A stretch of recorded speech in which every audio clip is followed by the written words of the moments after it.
So orientation night, that's going to be the first time that you're going to meet the families. So it is very important that you are aware of what's going on and you're also prepared so that when we meet these families, we make a good impression on them. So what we are going to do is we are going to go through the lessons that you have in your manuals. So please follow along with us. Before we actually get into the stations, I want to give you guys just a quick overview of what is going to happen at orientation night and what to expect. So orientation night is set up as an open house style. Everybody that registers still has to come to orientation night to complete their registration. If we have families that are registered and don't come to orientation night and we don't know in advance, they will not be able to participate in the program. So orientation is required, however, it is an open house format, meaning they come and they go home once they've gone through all the stations with that. So there's going to be a couple different roles. One, which will probably be a majority of you, will be family guides. So family guides will walk around each of the stations with with a family. It could be the family that you end up getting assigned to. They'll walk through and help at each of the stations. We have the entire family come to orientation night, and every single station has something to do that the kids are going to do, with the exception of our research and our registration table, which are at the very end with that. So as a family guide, you are going just to help the family. If there is a kid that's running around, maybe you could help entertain them in a way and help them become engaged in the lesson. You could help them get any kind of desserts. We're going to have brownies for our orientation. So as the kids are working, or the parents are working on doing the research and the paperwork, as family guides, you can help the kids get dessert with that. So even if you are not at a station, it's still important to prepare and know the lessons for each of the stations, because as family guides, you will be answering questions for the families that you walk through with it. It is only one person, one family guide per family. However, if we only have, let's say, 7 family coaches and we have 10 families, then we can combine a couple families and walk through with them. Our stations, we do have 1 through 7, right? 1 through 7, but you do not have to go through all the sessions or the stations in order. You can go however you need to, because we don't want to have these families waiting for a station to open when we have another station that's opened. So they can go, but as family guides, you do need to keep in mind which ones that you haven't gone to so that you can hit every one that they come to. Also, as a family guide, you're kind of there to start building a rapport with them and keeping them engaged with the program and excited to come with that. So I want you guys to be open to a relationship, to a fun friendship with these guys, and get to know them so that they have a connection with our program and continue to come after that. So the setup for orientation night, I put it here. Sorry, I have really terrible handwriting, so I hope you guys can understand this. It's set up in a circle with it. Kids on the Move and our South Franklin, it's going to look a little different because we don't have a room big enough for all the stations to be in. So we're going to change it a little bit. But if you are at a school, it's going to be done in the cafeteria, and it's just kind of set up into a circle. And then in the middle is where the dessert will go, and the kids can be there and eat and all of that. So we are going to go through each of the stations, and you're going to learn what you are going to be saying to the families if you're in charge of a station.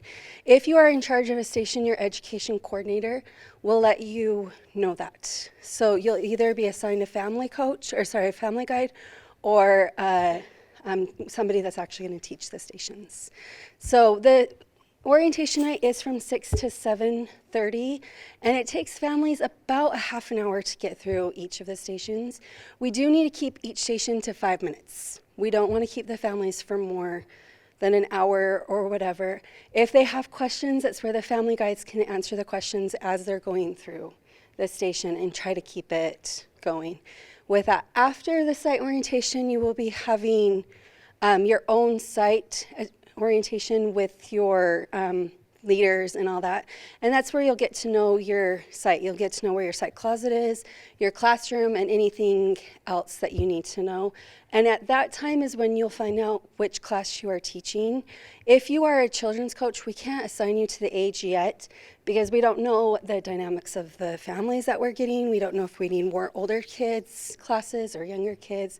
And so you guys will figure that out during orientation or after orientation during site orientation with that.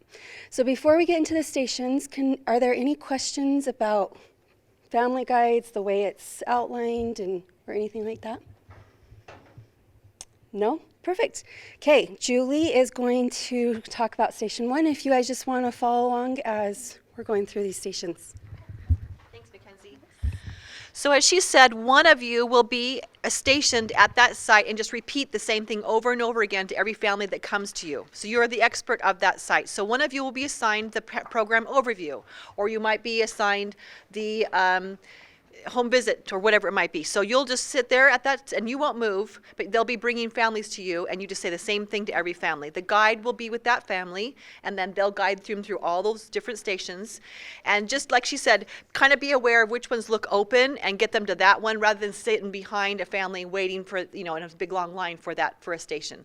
And guides, if you'll also kind of help the person on that station to keep it to 5 minutes, kind of say, hey, it's time for us to get going. Because some families like to chat and be a little bit long-winded, and so you kind of might have to help the people at that station to kind of wrap it up. So the first station, it doesn't have to be the number one station. Again, if this one is full, then go to a different one. But at some point in that evening, they're going to go to the first one, which is the program overview. So at that station, if you are assigned to that one, you will tell the parents, what is this all about? And you all know what this is. We've talked about it. And so it's not going to be anything hard for you to learn. And the guide will know this as well. But basically, you're going to say, we have this program to help strengthen families, to help build on their strengths, and to collaborate with other families that are all taking classes together, and to help you to gain new skills or to build on skills you already have. How we do that is that we have you come for 8 weeks to classes. So, first want to talk about the classes. You come every, Tuesday night or whatever night you're saying, Wednesday night to this site, and you'll come at 6 o'clock. That's when the program starts. Please emphasize at this station that the program starts at 6 o'clock. We want to let them know that a part of the program is the dinner portion. That's where you will be able to connect and sit down with your children and have a meaningful, unrushed, unstressed dinner time, which at home is kind of hard to do sometimes. So here we're providing that free meal for you, so that's one part of the session is the dinner. So they need to be here at 6 o'clock. Dinner will be served from 6 to 6:20. Anyone who comes after 6:20, if you're going to be late, then you'll need to eat before you come that night. But we would prefer that you never are late. We want you to plan ahead so that you're here at 6 o'clock. So you'll be having this dinner together. Then we'll be going into a family class, which you'll all be going into the family class except for the little kids. And then after that, we're going to break up into individual classes where you'll be able to discuss with your peers, the parents together, the teens together, the kids together, the same topics, but on a level that's developmentally appropriate. And that will be the last hour from 7 to 8. And then at 8 o'clock, you'll all go home. So those are our classes. You'll just explain that to them, right? And then you'll say, and then we also offer workshops, and those are basically booster workshops with different topics that parents like to talk about and learn about that aren't provided, they're not part of our classes. There are things such as family finance, or it might be a marriage relationship class, or it might be one on health and safety. And so we will offer those free to you and the community, and we'll let you know about those. But those are not mandatory. They are just a booster. We also offer home visits, and that's something that our people that are assigned to help you to individualize this program. Will come to your home and help you to work on the goals that you set at the beginning, to support you, to learn from you. They're there to, as parents, to see the great things that you're doing, and because our students want to learn from you. That's a really good approach for home visits, rather than we're coming in as social workers to figure out what's wrong with you. Not that, because that's kind of they may not welcome that, but our students go there to help personalize, to support you, to give you extra services you might need, and to help you to work on your goals and the homework that you might have from class prior. We also offer therapy, and that's free through our social workers if any family needs to have any extra counseling services. The classes are the only thing that's required as far as graduation. They need to attend 7 of the 8. So make sure that at this station that you're clear to the families and say, are you able to come for 8 weeks? Every Tuesday night or every Wednesday night for 8 weeks. And we will take time off because there are a couple of holiday weeks we won't be here, but they need to commit for 8 weeks. If they can't, then we need to renegotiate with that family and talk about some other things, but they need to know there is a commitment because they need to graduate from the program. Graduation is a big deal, and part of our funding comes through graduation rates, and we want to have most of our families graduate. So ask them if it's something they can commit to, and let them know that 7 of the 8 classes are required to attend for graduation. All right. Then we will give you a weekly phone call to remind you every week to come and to just follow up on any issues and questions about that. And that's our program. We offer therapy, workshops, and classes. And they're all free. And we welcome them to participate in the booster workshops, but really the only thing that's required is the classes every week. Okay, so that's the program overview. Anything else about that? No. Okay. Station 2. And remind them the whole family comes together. Okay, everyone comes. We provide nursery for the little kids, and so everyone comes. Okay. All right, thanks, Julie. Okay, so station number 2 is all about one-on-one time. There's going to be a handout that you're going to be using. It's the Plan Time with Your Children handout, okay? And I believe that should be in the site box. Any handouts that you're going to need, they'll be in the site box. This station, you're spending just about 5 minutes with your families. One of the big things is sharing about parents as models, right? This idea that as parents spend time with their children become like their parents, right? We all become like the people that we spend the most time with. So something that's important is talking to the parents about how, positive words, positive energy, that creates a positive sense of self for their children. And so that's why one-on-one time is so important and why we stress it and encourage it. You can, as you're at this station, if you want to share about some things about how, like the research behind it, you can share about how, as parents, as they spend time with their children, you can give the points such as there's less behavior problems at school or within the community. It's strengthening an emotional bond and making sure that there's a sense of connection between the parent and the child. You can also talk about how one-on-one time, it improves that sense of communication, right? And that dialogue and that trust. And also with school performance. So as parents spend that time, they increase, the children will increase in their school performance. Okay, you're going to want to also explain and kind of break down what is one-on-one time. It's 10 to 15 minutes daily doing an activity with each of their children. So the goal, again, is to increase parent-child bonding.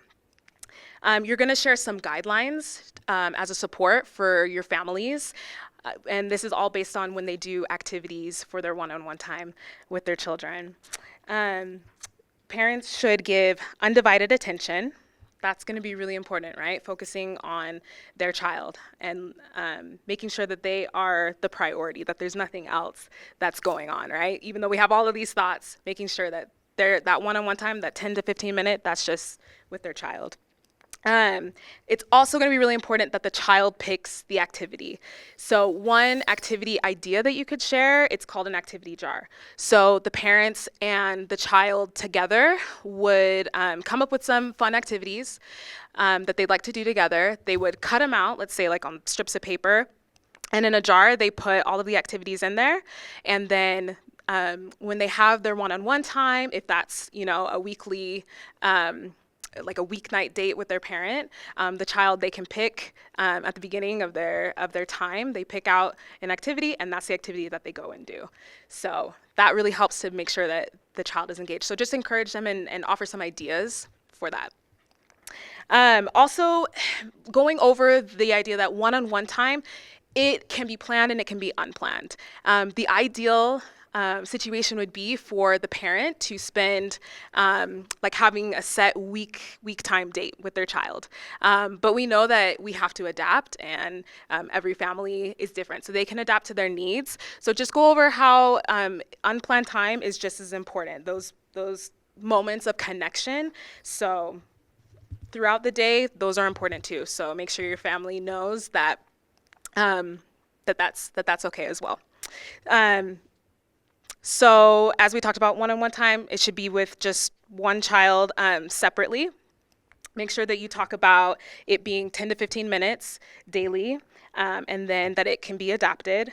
And then again, just stressing any time is better than no time. Sometimes parents are, they're going over and they're thinking, how am I going to fit this all in? They're already busy. So even talking about, okay, if it's unplanned time, if it's 5 minutes as you're taking your child to school, if it's when you're tucking them in at night or you're at the dinner table, even those moments are really great.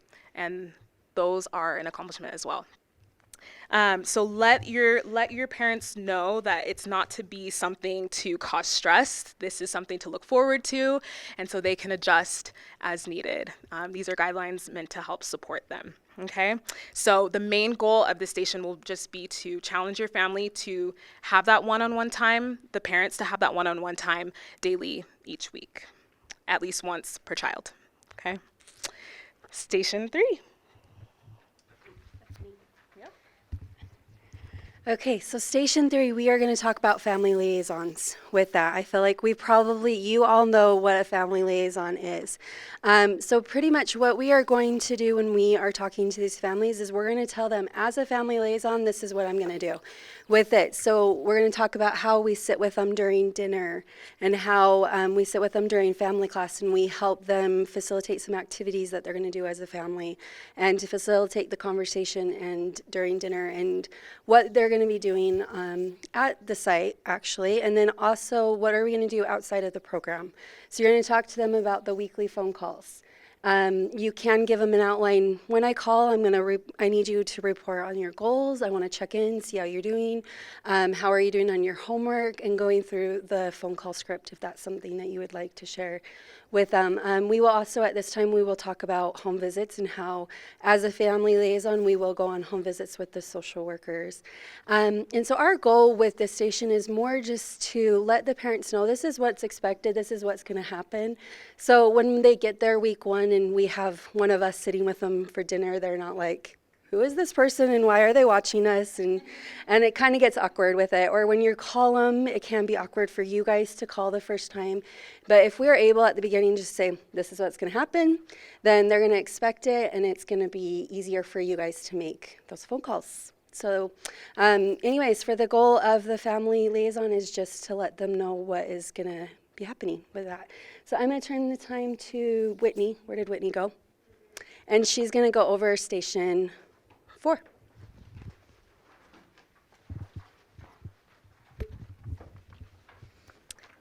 Okay, first of all, don't follow my example and take your notes straight from your binder, but I didn't know I was doing this,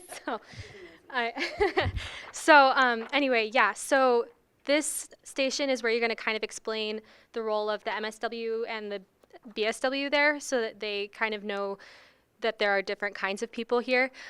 So you can explain the different roles that they have. So you have it in there and you can refer to that, but there's a couple of differences between the BSWs and the MSWs. The MSWs are the regional coordinators, And you can, I mean, if I don't know if you want them to mention that we're the ones in the black shirts, but if we look different, maybe it could be like, oh, those are the MSWs. And you could even point out that they're the ones that are going to be providing the free therapy if they needed that, if they want that. And then they are also the ones that oversee the site and make sure everything's running smoothly. And then the BSWs are the site clinical coordinators. They are the ones that kind of assist with the MSW things, and they provide the resources and help the families get the things that they need if they don't know about that. And on here it has like the counseling they can refer to the MSWs, any food problems that they had. I think we were talking about how someone last year became homeless in the middle of that program, so that would be a thing that a BSW could help with. And then they do a lot of the home visits. And then leading into that, again, you can talk about the home visits a little bit more. Like Julie was saying, home visits has a really negative connotation right now. So maybe just explain a little bit more about what that is. It's not like a home visit to go check out if your home is appropriate, but more, or yeah, we're not DCFS, especially if they hear social workers and home visits in the same sentence. That probably will set off some red flags, but you can let them know that that's not what it is. We are not looking for a reason to take away their kids or a reason to like check out to see if there's domestic violence, but it is just a way for us to help them reach their goals that they set. So it's a way to help them see how they interact as a family outside of the site, because that is very different when they're in their own home, and just helping them reach their goals, helping them come up with solutions that they may see like fit in their problems and stuff like that. So you can just kind of go over that and mention that it's only 15 to 20 minutes long, and there will be 2 people there just to help them. And again, just to help them reach their own goals. So it's nothing that we're enforcing upon them. The other thing is that this isn't technically required, but we're not really telling them that. So you're just going to say, we do home visits to really encourage them to do that, because it is a really beneficial thing. But if they really, really don't want to do it, we won't force them. But you don't have to mention that right away. So anyway, yeah.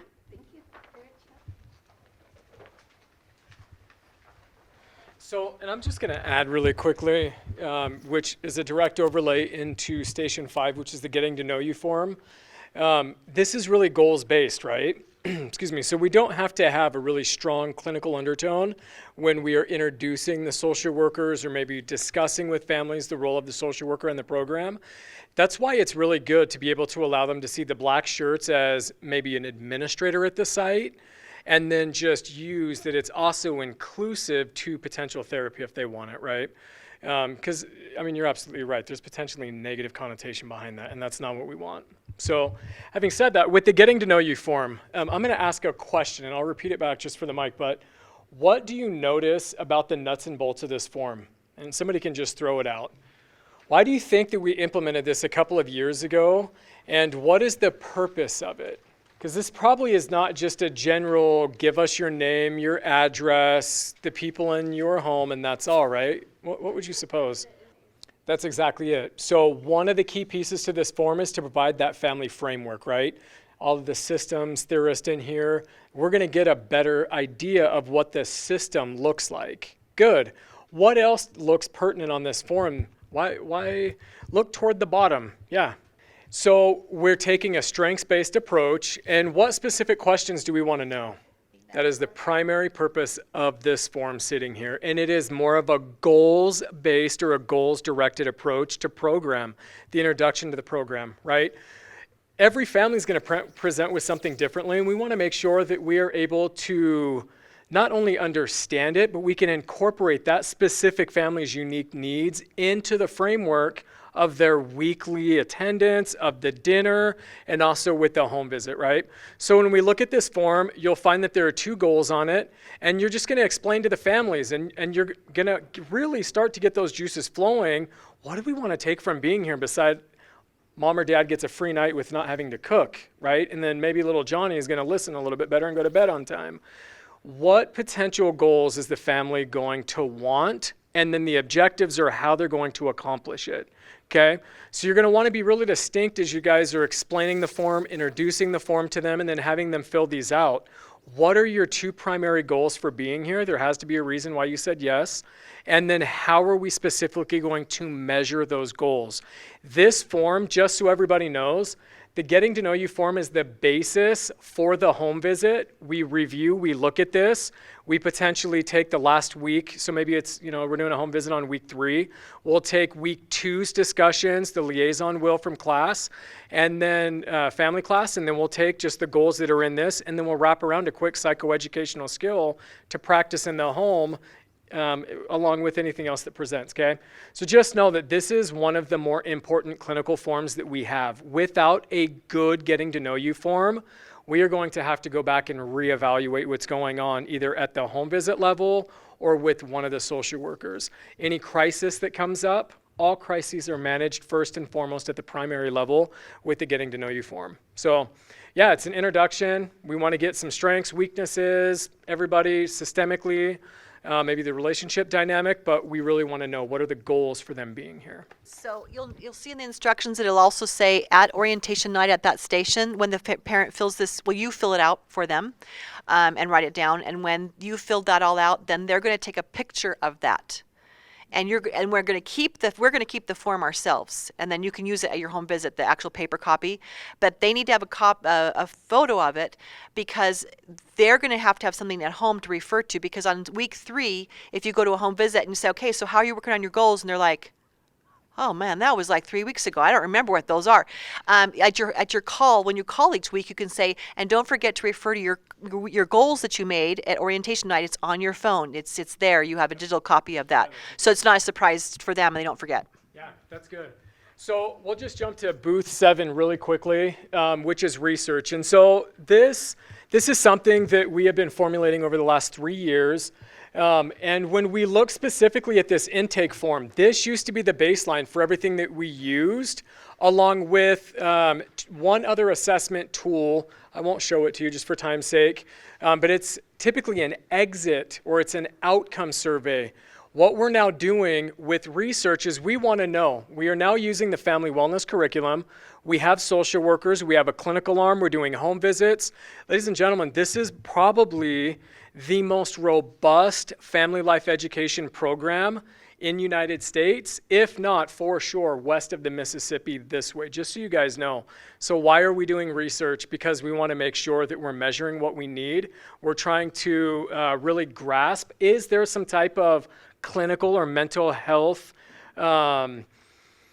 experience or presentation with certain individuals, as you guys saw, right? 20% of people in the United States are experiencing mental illness. We want to know. We're going to use the outcome questionnaire to figure out what percentage of participants potentially have some underlying pathology that's going on, and how does that look week 5, week 6, and then at the very end as they are leaving with some of these underlying, for example, symptom distress that they reported at week 1.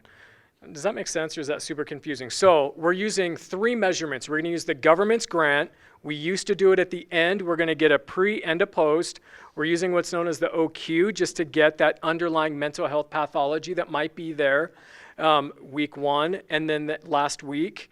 And then we're also going to be using the family wellness measurement tool, and that's looking specifically at curriculum, okay? So we've got the program evaluation piece that we're doing 2 semesters worth of research on. Overall, we're looking at maybe the clinical or the mental health presentation, and, hopefully if they've attended all 8 weeks, symptom distress is high up here or higher, but it's come down by the end of the program, so it's providing relief, it's providing skills, tools that they're able to utilize. And then again, just in general, how is the program doing? So the booth is going to be set up with these 3 instruments. You're going to see they're both in a lot of trouble. Alex and Jeffrey are absent, right? So let them know on Monday that they have a conversation coming. I haven't seen them by then. But they're going to be running and manning the booth. And we're going to start with mom and dad. So that's where when Julie was talking about dessert or whatever that's going to look like, we're going to probably need to distract the kids for a couple minutes so mom and dad can take 5 to 6, 7 minutes to fill out the 3 assessment tools.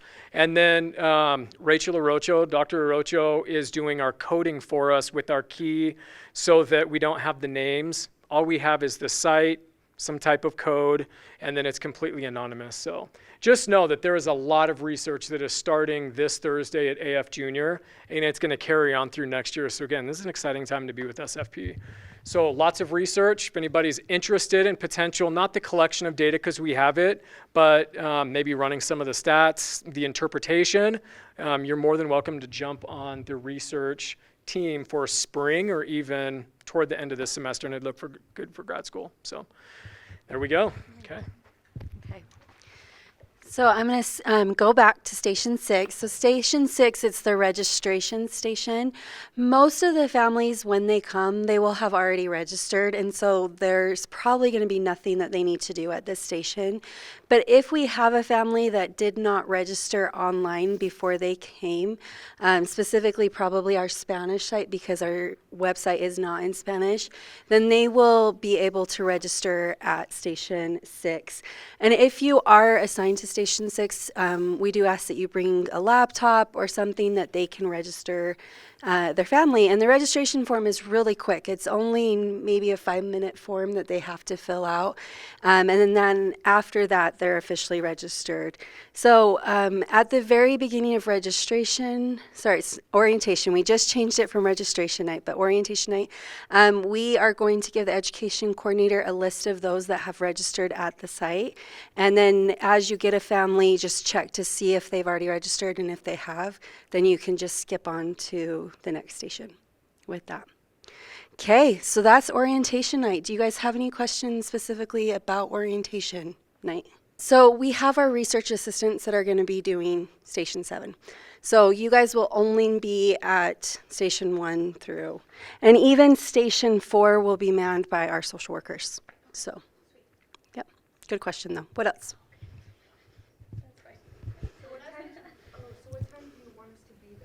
You have to be there at 5:30. Yeah, an orientation night, so next week for AF, the week after for the rest of the sites, you have to be there at 5:30 and then you leave at 8:30. So the first portion is getting set up for orientation night. The last half is site orientation. Okay. I had a couple other questions about orientation night. No? Okay, Julie.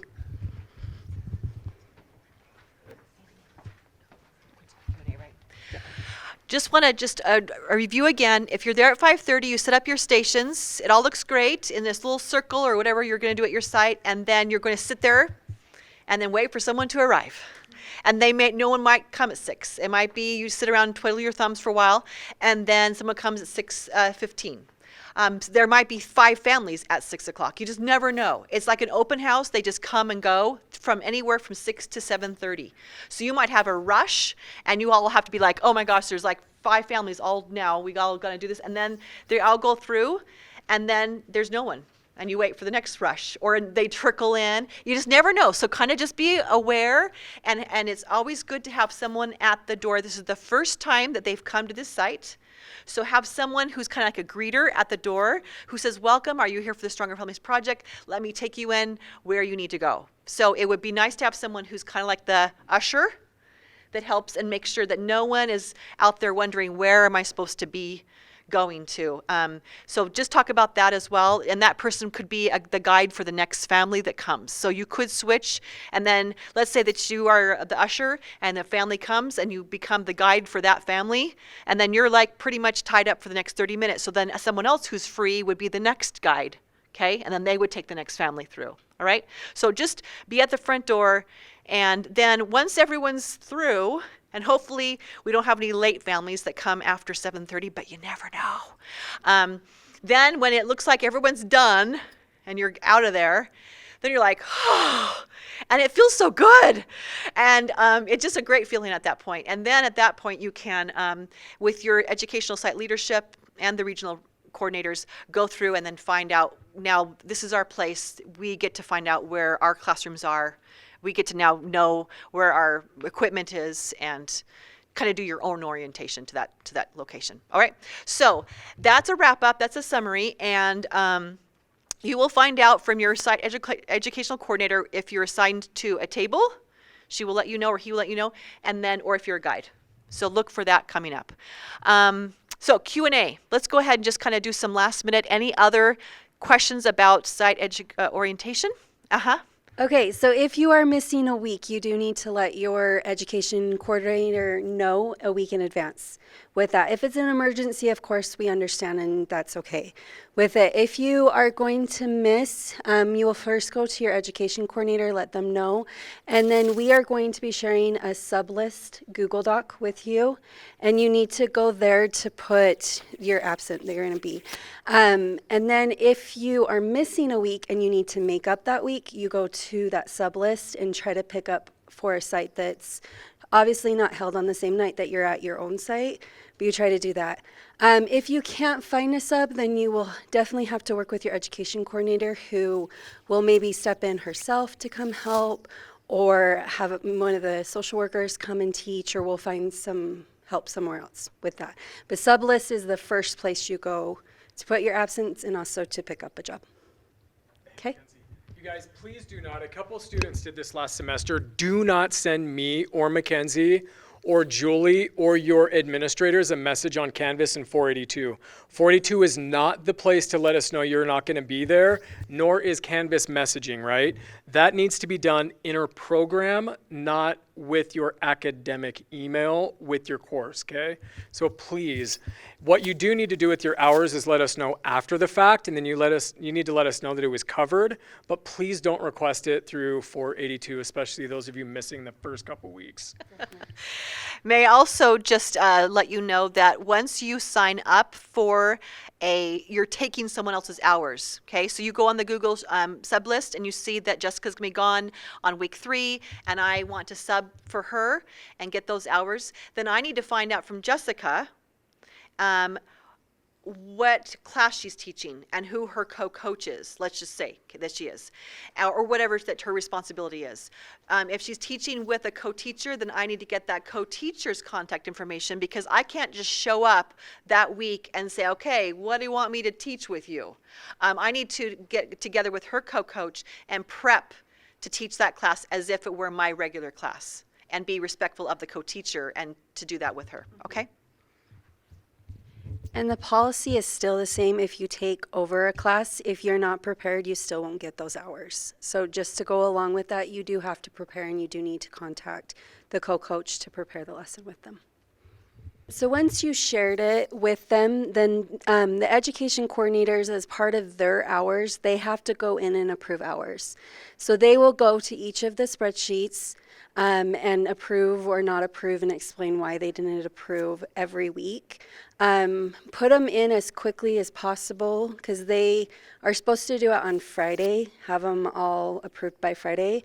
But those of you that are at the Thursday site, that's a little bit harder to do that. So get them in as quickly as possible so that they can approve. I will let Rich talk about how to submit your hours on Canvas, though. Yeah, and so that it's the same process. It's streamlined. You guys used to have 2 spreadsheets. It's now consolidated into one. So Mackenzie and I both have your native file, the link to it, but neither one of us are going to go through over 70 or 64, how many ever we have, spreadsheets every week. So what we need you to do is take a screenshot. You guys, it can be on your phone, it can be on your computer, it doesn't matter. It just has to be able to be legible, right? So take a screenshot, upload it, and then there are a couple of questions you're going to answer every week. So please make sure you're not just answering the questions and omitting the hours, or doing the hours and omitting the questions. You need to do both every week, because one of us will go back and say, this assignment is not fully done. And remember, you're getting a grade, right? So we need to make sure that we are doing this on the academic side. But yeah, a screenshot is satisfactory. Please don't send us the link again.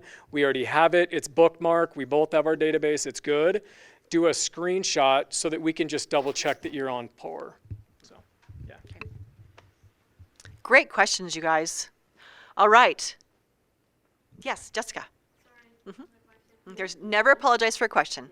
Absolutely. You will be there from the get-go. Orientation, it starts. And so, yep, all of our food coordinators, they'll be there helping Maybe more, because I know you and I had talked about this, maybe more with overseeing, because people can really get their own brownie. But we do want to make sure, and I'm glad you asked this question, we want to make sure that leaders don't take brownies, please, and interns don't take brownies until the end. We should have more than enough for everybody, but we obviously want to make sure our families are priority and that they're the ones who get them. But yeah, so as far as food coordinators, yes, you'll be there kind of more monitoring, but people can, it's an easy dessert, so yeah. Can I just add more to that? Since it is just more, do I need to refill this, and how are the brownies, the portions going, then you could definitely be someone that would help with families to make sure that they're being greeted, that they have a guide, that you can take them if needed around if you don't have any other responsibilities. So be sure to just to jump in and help us as needed for that. Yeah, Lisa. Okay. So our BSW will have one at each site who's our clinical coordinator, and that's their primary purpose, is to meet with each family and schedule a home visit, and every family should have 2 visits. So we're trying to stagger them, but they should have 2 visits by the end of the program. If that's your family, then he or she will coordinate that with you and then kind of sync up your schedule so that the family, their time that they say works with your time and with the social worker time. And then the 3 of you will all coordinate that by the end. It happens usually like in debriefing, they'll let you know and talk about that. They also could talk about home visits during dinner. They could go around during dinner and talk to the families and schedule those time. But they'll coordinate that with the 3 of you. So he'll know or she'll know that that's your family, and that it'll work with your schedule too. And so everybody's familiar that Whitney is the program coordinator for this block this semester, right? Or I'm sorry, Whitney's home visits, right? Yeah, home visits. So Whitney's going to be in charge of that. So realistically, she'll probably be going around to a couple of sites. She doesn't yet know this, but she's our program coordinator, but she's also our trainer for everything home visits. So she will most likely be doing a debriefing at every one of your sites for week 1 or 2 and giving you specific details, guidelines, how to approach it, how to make the phone call, and what to do with it. So just look for further information from Whitney because she's over all the home visits for the program this semester. But definitely your site clinical coordinator will be talking to you, knowing that that's your family, you're the liaison, and so I want to find out, are you free on this night at this time, because the family, wants to do it then, and so that you're all going with them, because you go with the social worker.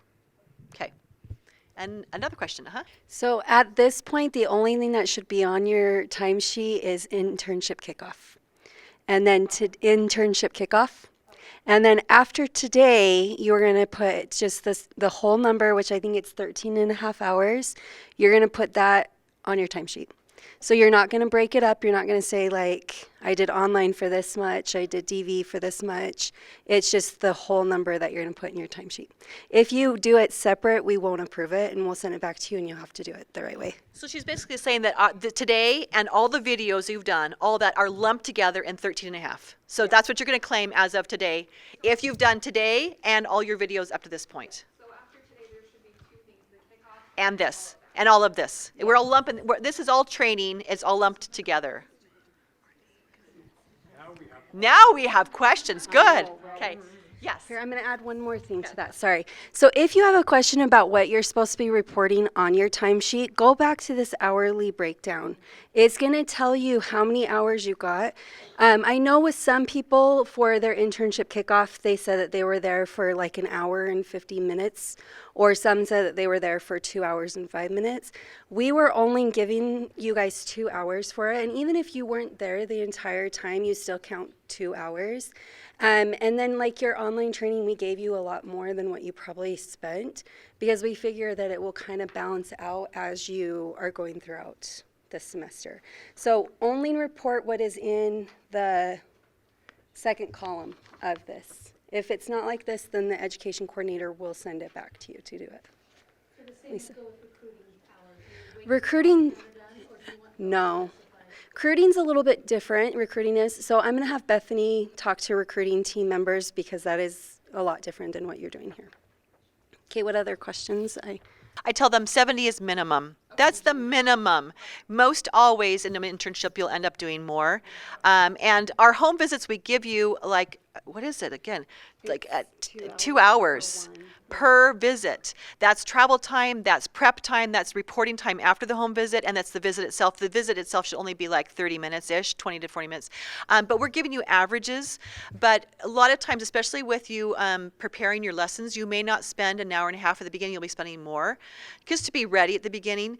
But we're just doing averages, but you probably end up spending more than 70 hours. We'll approve up to 70, and then after 70, it's just kind of your own thing. The only thing that I will say to that is if you've already done a workshop and you are only in 1 credit, wait until those that have not had an opportunity to do a workshop signs up, and then if there's more room available, then sign it up. We just want to make sure that everybody at least gets what they're needed, and then we can do whatever with that. But I got a lot of stuff that needs done. I will take you. Yeah. Okay, more questions.